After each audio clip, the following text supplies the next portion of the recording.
you'd say overnight success stories aren't real. That sort of was one. One day we had a business, and one day we didn't have a business. The next day we did. Obviously, it's not overnight success. Like we did a lot of work to build that previous business, to build that list. But that's how fast these things can happen. There is no exact playbook for growth. People want to keep this secret. For the most part, companies are successful because they've managed to excel at one or two channels. I think a lot of times your growth is dictated by the market. Word of mouth, though important, does not work when you don't have any customers. I'm Dave, and get ready to scale or die.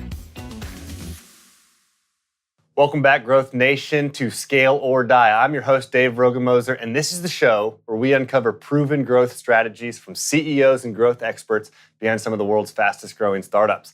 Today, we've got special guest and a good friend, Brian Moran.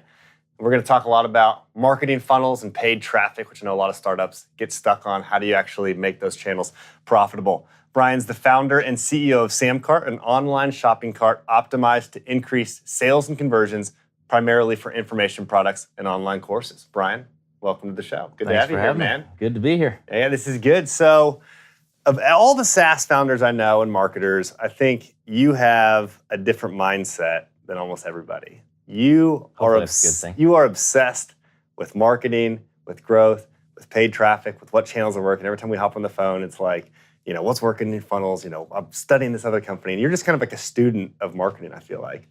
Where does that come from? Where does that come from? That's a good question. I mean, I guess it's kind of the first skill that I learned in business when I went to school for marketing, so I guess it kind of comes there. Grew up watching my dad. He was a salesman by trade. He was in big network marketing companies back in the late 80s. So I kind of watched the entrepreneur in my dad growing up. Which companies was he? He was in Amway for a while and did pretty well. Never enough to quit his job, but made a lot of extra money that we got to benefit from as kids, going on cool vacations and stuff. So I got to see him chase that dream. And ever since I was little, the one thing I remember him as far as advice was if you want to have an unlimited income someday, learn how to sell. Those are the guys that, obviously there's a lot of ways to make a lot of money and a lot of ways to build businesses. But if you want to develop a pretty lucrative skill, that's the one. So yeah, I went to school for marketing, and then when I got out of school and tried to figure out how to get started online, that was kind of the online marketing world is where I stumbled into, and then those are the skills I developed. So it's just, I guess by chance a little bit. You started off by selling courses and trainings, right? Yeah, our first site was the trainbaseball.com because I was a baseball player all through college, was an All-American, so I figured let's take the credibility of how good I was in college and create courses around it, and had to figure out how to sell them somehow. I wasn't going to make any money, so love it. Yeah, had to develop that skill. Love it. All right, so let's dive in and talk about scaling up and growth. You started SamCart, 4 years ago? Yeah, it's 2018. So yeah, it was early 2014 was our first big coming out party where we let the world know about it. Okay, so you launched this thing, and just tell us about SamCart. What is it? Why'd you launch it? What did that early days look like? Yeah, so back in 2012, 2013, we had our information marketing business that was doing a couple $1 million a year, and one of the biggest frustrations we had was with our shopping cart. We knew we were losing money because our checkout pages were leaking sales because they weren't mobile friendly, or we couldn't split test them, or we couldn't maximize the average cart value, customer lifetime value, because we couldn't offer multiple products at the point of sale. We couldn't do things like one-click upsells. Our stats and analytics were all screwed up. So we knew there was a big problem.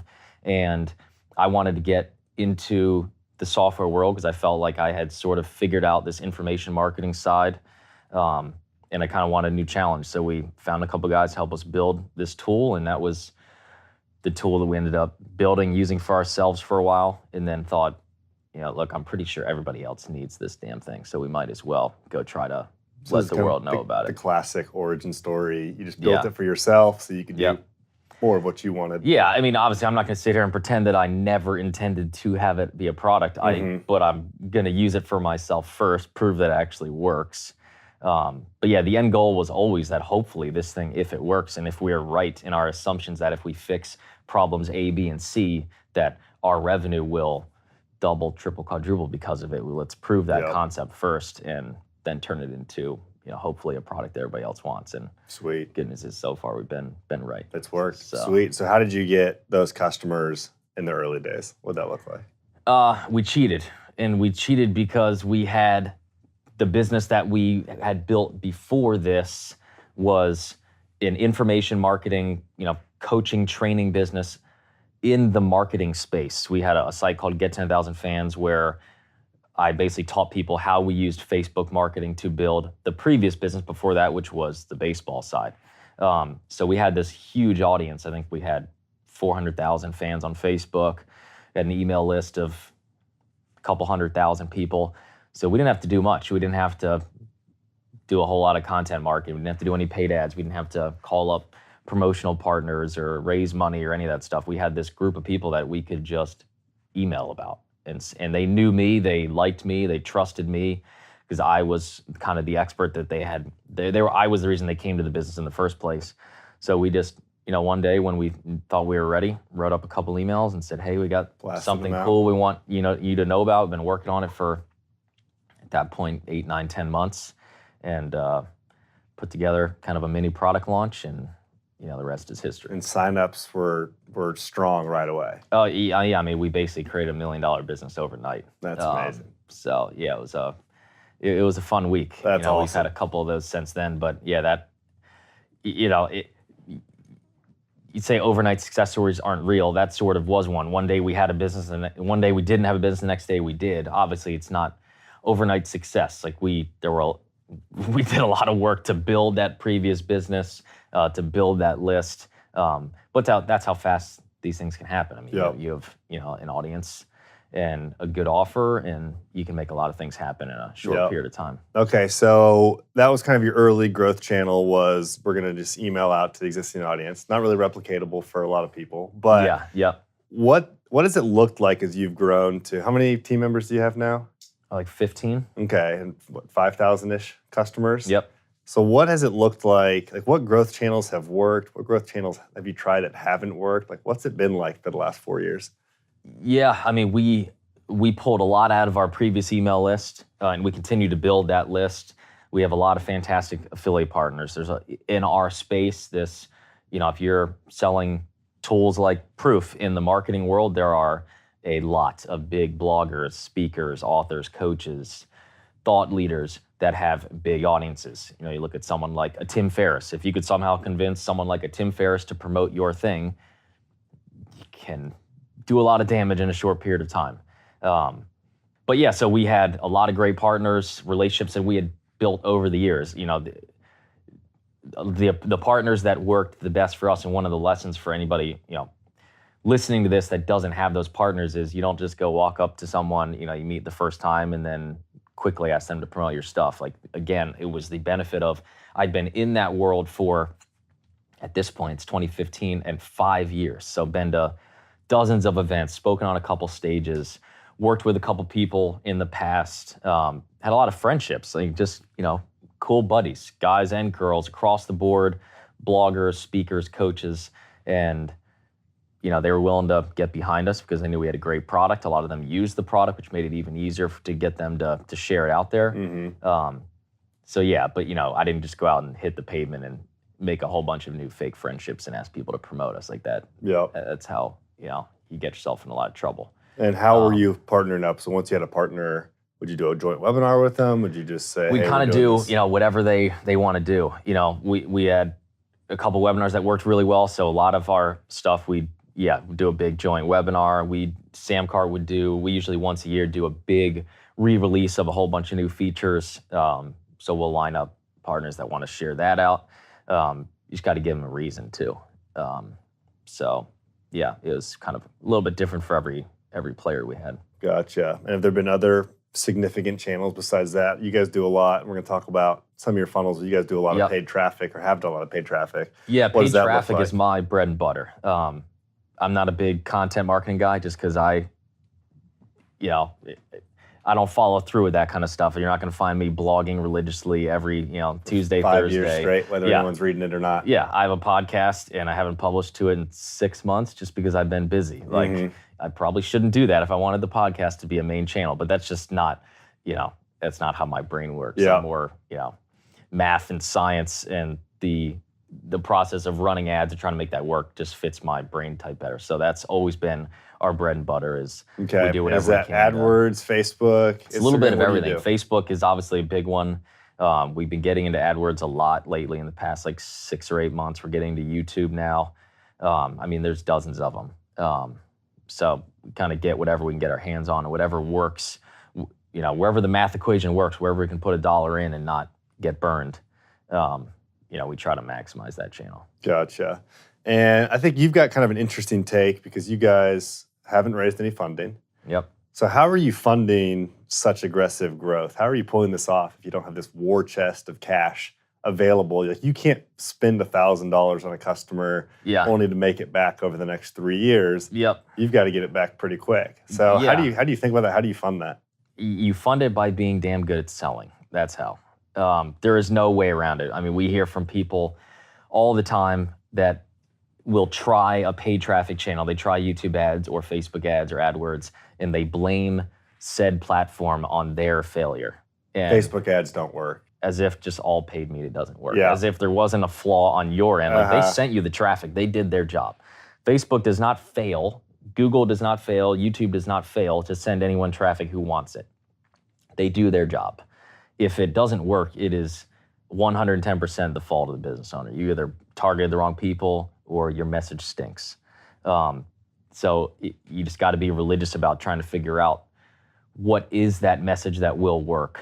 What is the funnel that will work? Is it, do I lead with a cheap product? Do I lead with a freebie lead magnet type thing to build a list of leads that I then sell over time? There's 1,000 ways to do it. And I promise you, if you test all 1,000 of them, you'll find something that works. And if you get it to work, you essentially have an unlimited ad budget. You can go scale to the moon. So that's what I'm obsessed with 24/7 is trying to figure out what ad can work for whatever the business is, whether it's a ballet studio or software startup like SamCart or somebody else we're helping out or whoever. So let's talk about this here. So we've got a segment of the show called Inside the Funnel. Yep. And this is where we actually dive into what does one of your funnels look like. Yep. Talk us through, the paid traffic side of things and how does this whole thing work. And just for people who are listening, like you run a normal SaaS model business. They pay a monthly fee for your product. This is not, an information marketing business. This is a SaaS business that you have added a few extra elements on that any business could do to make it grow that much faster. And I feel like a lot of startups, I talk to and growth people, they're driving traffic usually to the homepage. And, it's an optimized homepage, but they're saying, we don't know how to get paid traffic to work. We can't figure this thing out. Yep. You built this, and it's working really well, right? Yep. So let's talk through, we call it a free plus shipping funnel. Yep. Just talk us through, and people are going to be listening to this as well and aren't going to be able to see on the screen here. But I'll pull up this first page. I actually went through and bought all the products today, which is fun. Got my credit card out. And spent about, $250, I think, kind of going through the whole funnel, even before I got to the free trial sign up. Yep. But yeah, just talk us through how this thing works, what your thoughts are, what you've been seeing specifically. Yeah, so the idea here is that I thought, all right, well, you know what I should do? I should write a book that I think a segment of my target market that they need.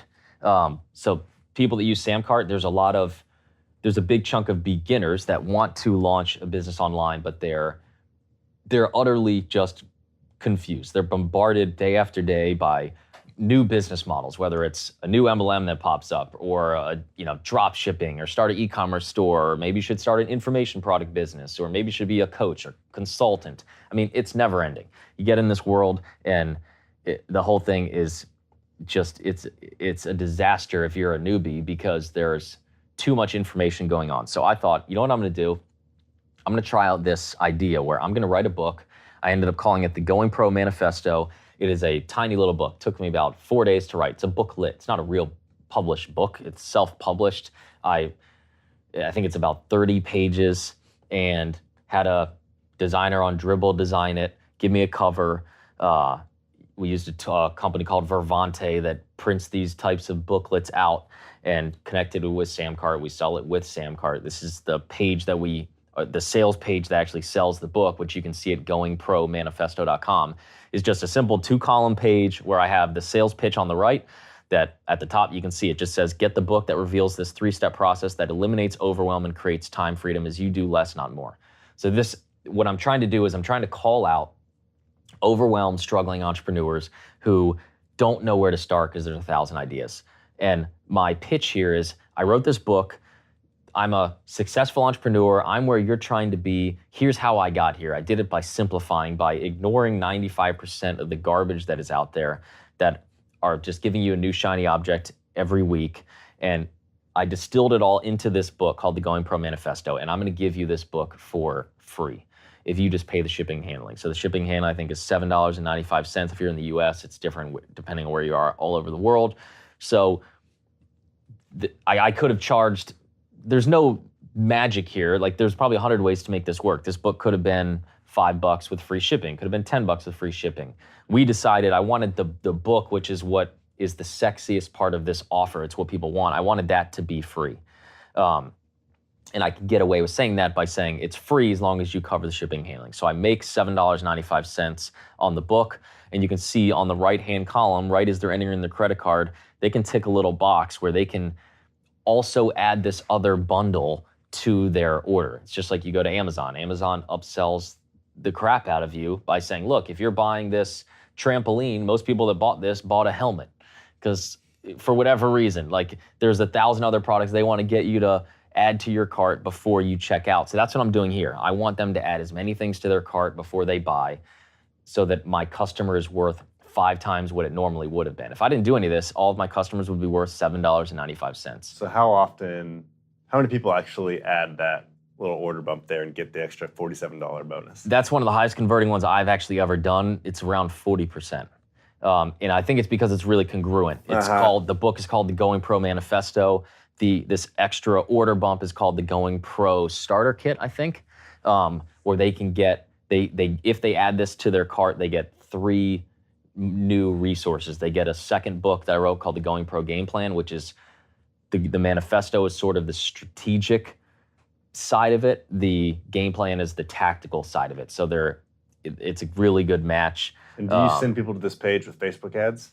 Yep, direct from Facebook ads. Facebook ads that come here, if 100 people hit this first page, do you know how many actually end up buying? I think it converts to like 8.5%. So 8.5%, and then 40% of those people will buy that thing. Yep. That's pretty good up front. I mean, you've already made some good money back. Yeah, and we're not even done. Yeah, and you're chipping obviously, you buy, after you buy this, and you saw it, after they fill out this page, and they, hopefully 40% of them add that order bump, so now they're paying $7.95 for the first item. The second item is $47 additional with $7 more in shipping costs. So we're up to $54 or something like that. Then as soon as they actually place the order, they get presented with back-to-back one-time offers. And the first offer is it's our action plan, which we call as our growth, conversion, and audience action plan. So the 3 things that this person's going to want after they read this book, they're going to want to know, how do I build an audience? How do I jumpstart my conversion? And then how do I scale this business? So those are huge topics. So we distilled them down into little mini courses. We have huge courses that are $1,000, $2,000 on these subjects because they're such massive topics. But I distilled them down into like the Cliff Notes version. And I give them the ability to buy those on this first, we call it a one-time upsell page. I say, hey, thanks so much for buying the book. If you're someone who is a lot like the other people who have bought this book, you probably are struggling with A, B, and C, and I just so happen to have 3 mini courses that I'm willing to give you right now at a huge discount. We normally sell these for a lot of money, and we give them the ability to get them for just an additional $100. And then that's the same, we make a very similar offer on that next page. So now, if you look at it, most people, if you're a startup, most startups they have one offer. It's a free trial. They might have a couple of different plans, but they run ads to a free trial page. And they wonder why ads don't work, because you make no money for however long that free trial is, and then you're only making money from one product. This, already, they haven't even officially checked out yet. They have the ability to buy the book, to buy the starter pack, and to buy 2 additional products if they want them. And you can see if you go through and buy everything. Yeah, so on step 2, if they buy that upsell, or if they decline it, they still go to step 3, which is traffic tactics, which is another $97 plan. How often do people actually buy these two? Like in step 2, if they've already paid? These two, I think, converted anywhere from like 13 to 16%, Okay. if I'm remembering right. It's somewhere around there. Yeah, of people that go through there. Yep. And then if they click, yes, give me more traffic, or if they click, yes, I want this, it just automatically charges their card. Yep. And then they go to the next one, and then they can click, yes, I want this, and it automatically charges their card again. They don't have to fill anything out again. Yep. Or they can say, no, thanks, I don't need more traffic. Yeah, And they just can keep decline on. these, They obviously. Can just keep going through the funnel, and then it spits them out that webinar registration. Yep. So you're not done. So what's the thought on after they've already purchased a few items? Have you made your money back yet at that point, or Yes. are you just getting close? Yeah, we've made our money back. So you've already paid for all the Facebook traffic. Yep. 10 seconds, Yep. a minute after you bought it, Yeah.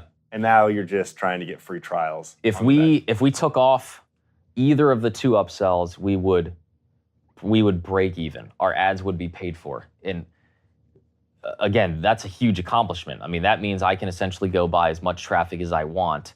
I'm not directly selling my software yet, but I'm building a enormous audience of people who know, like, and trust me, who like our content, and who I am preparing to get them ready for to use SamCart. SamCart's not valuable unless you have a business. So I'm trying to get them over that hump, and then I will offer them SamCart in the first couple follow-up emails, and in this webinar that we give them is a free 90-minute presentation they can jump on. So we do everything from this page forward. The goal is get them onto SamCart software as fast as to start we a can. free trial, Yep. or buy a year-long annual plan up front. Yeah, whatever they want to do, whether it's free trial or pay for an annual. This is brilliant, man. So why do you think most startups aren't doing something like this? Why is everybody just going, get my free trial, get my free trial, get my free trial? I think it's what they're taught to do. They don't know about this, or they look at something like this and they think that it degrades my brand. It's not a tactic I want to use. I don't even care if it works.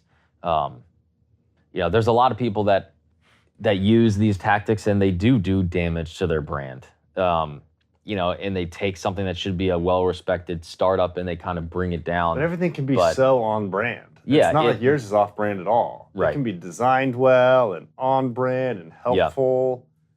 And it's so valuable. I think to the customers that are actually going through this, that by the time they get to the, start my free trial, like they are warmed up. They've met you, they know the brand, they like you, they trust you. Yep. They're more confident in themselves, to get started. Yep. Do you think this kind of marketing funnel would work for people that are selling more B2B type products? And obviously yours is B2B, but you're kind of trying to make it consumers shifting into business. Do you think it would work for most kinds of businesses? 100%. I don't see why it wouldn't.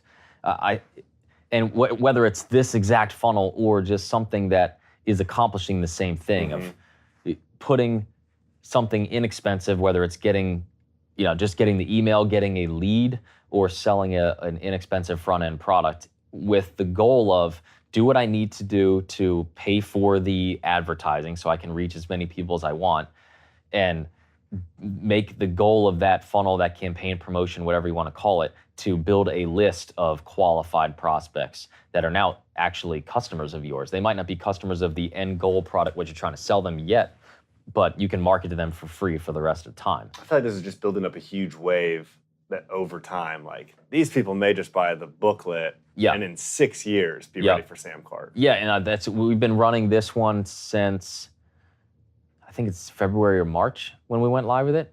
Might be April, but it's been months now, and we see it now stacking. So we see, it looks like our ads are doing better these days, but the ads aren't doing any better. It's just the 2,000 copies of this book that we sold in March, those 2,000 people are now even more warmed up because we've been sending them good content for the last couple months. We've been sending them the podcast that I do. They're getting awesome content. So I'm continuing to build a relationship with them. And at some point, they will buy SamCart. So you do a lot of email follow-up and just keeping them engaged after they buy? Yep. We're always creating content. We're always updating Sam. There's email notifications going out about something in our business 2 or 3 times a week. Okay. They might not get all of them, but we Mhm. make sure they get the ones that they need. They might not need a feature announcement, for SamCart if it's an advanced feature that a beginner is not going to care about or understand.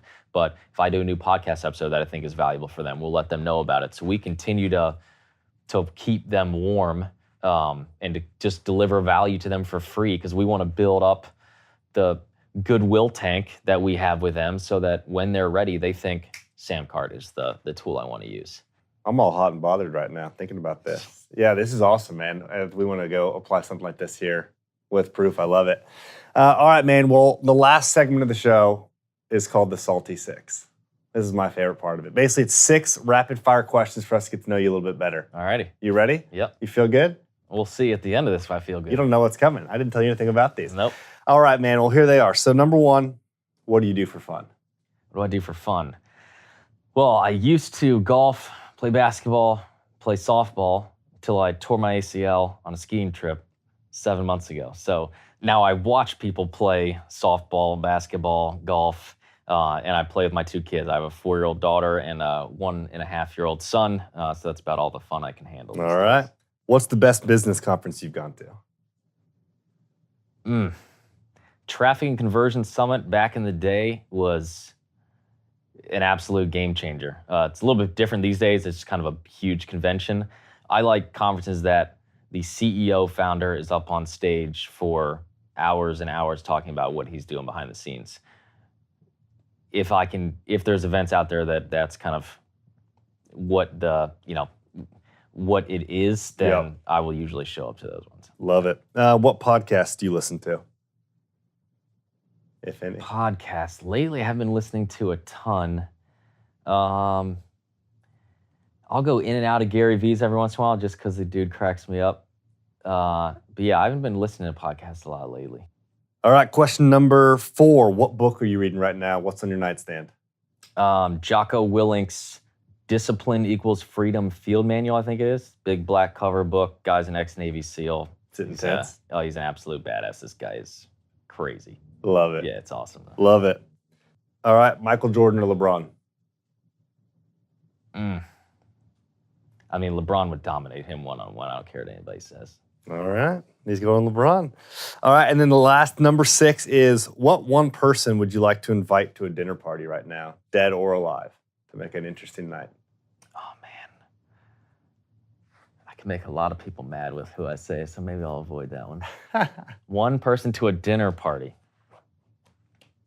Now say that person. Who are you thinking? I was saying Donald Trump, and I won't tell you because it's that I support him or don't. I think regardless of whether you support the guy or not, just to be able to talk to someone who's in the position that he's in. That'd be fascinating. And I mean, the dude is just absolutely crazy, and I'd love to just see what he's like in real life. Because everybody sees him on TV, whether you like him, love him, hate him. That would have to be one of the most memorable dinners ever. Yeah, no, that's cool. Well, there you have it, folks. Brian, thanks so much for being on, man. Thanks for having me. This has been great. If people want to find out more about what you're working on, where can they find you? SamCart.com, BrianMoran.com. Podcast is 5-Minute Marketing. Those are probably the best 3 places. All right. Well, there you have it, folks. Thanks for watching Scale or Die. We'll see you in the next episode.